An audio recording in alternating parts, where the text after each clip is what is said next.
carbon fiber upper and bottom plenum for the BMW S62. Nobody has made a commercially available bottom plenum for the S62, but we're doing it, right, Chris? That's right.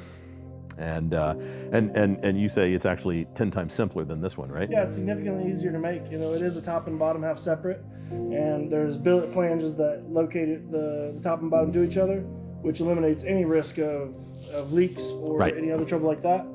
Uses the stock gasket. Yeah, it's a very straightforward part to make, and I'm really looking forward to it. I think it's going to be a cool part that people are going to enjoy. Well, an aspect of it that I think is unique too is that unlike any other plenum available on the market today, it bolts directly to the velocity stacks. So there is no need for the $1,000 plenum plates that you're buying from RK or from Shadi at Speedhaven Racing, although those are high quality parts. If you're going to use, plenum plates, those are what we would use in our builds. But much better just to put the carbon directly on the throttle bodies. Why? A, because it creates more room.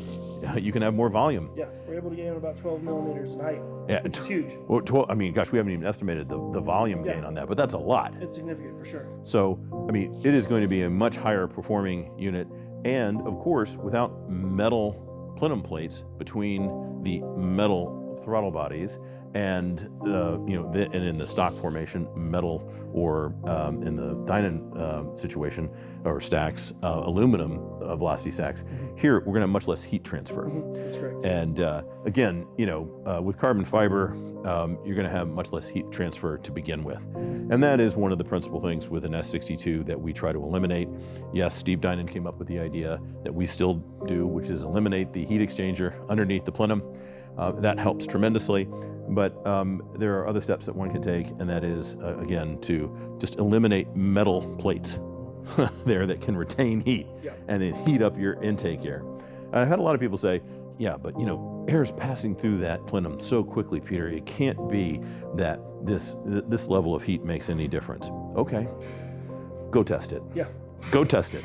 There's the air is taking the heat with it the whole time. Go test it. If you think your math says it makes no difference, let me tell every race car I know bolts the plenum directly to the throttle bodies, and every one that I know eliminates that under plenum heat exchanger. Why? Because it heats up the intake air. You heat up the intake air, reduces the effective octane of the mixture, and reduces the performance of the motor. The burn is not as clean. Period. Full stop. So we're really excited about that, and of course, it's going to look pretty cool too.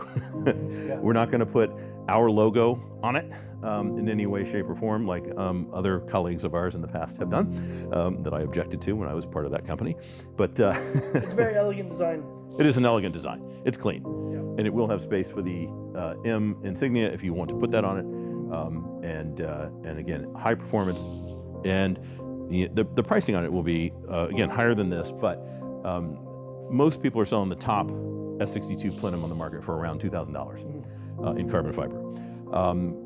And the only available carbon fiber bottoms have been custom manufactured ones, ask me how I know, at $5,000 a pop, basically. We intend to put both together for sale substantially below $5,000. And when you consider that, with our plenum, one can eliminate plenum plates altogether, which is a $600 to $1,000 expense. You really are getting a net cost of around $3-something thousand for the entire carbon fiber plenum. Yeah.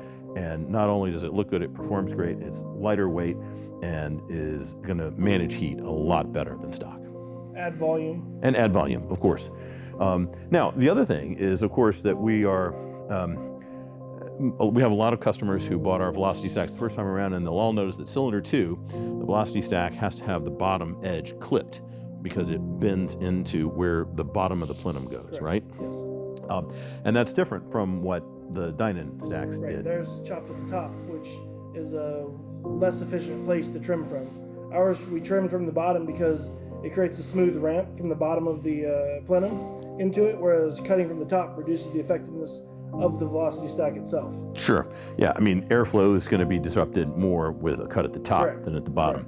But the great thing with our additional volume of our S62 plenum is we won't have to cut it at all. So, and we're actually going to, for those customers who already bought our prior Velocity stacks, we're going to, exchange their cylinder 2 Velocity stack if they buy our Plenum with a Velocity stack that is not cut at all and is the same size as all of the others. Yep. So that they will have exactly the same benefit as customers who buy the entire package. And we've already had a couple of customers say, all right, I want all three right now. Yeah. Top, bottom, and new Velocity stacks. They have good taste. They do indeed. In any event, we're really excited about some of these products.